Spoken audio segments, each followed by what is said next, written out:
how to fix create another profile not showing in Facebook.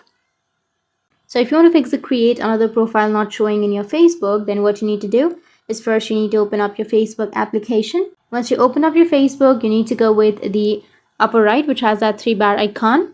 Now, once you're here, you need to simply go with the right side. On the upper right side, you will have the drop down under your profile name. So tap on the drop down. Once you tap on it, now here you will have an option of create Facebook profile. So you can simply tap on create Facebook profile and you'll be able to create a new Facebook profile.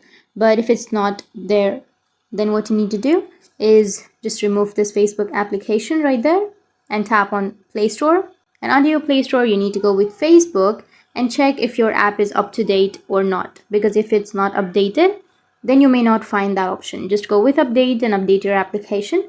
Once you update it, your problem might be fixed. So that's how you can fix create another profile not showing in your Facebook. And if you have any questions, feel free to comment below. Thanks for watching.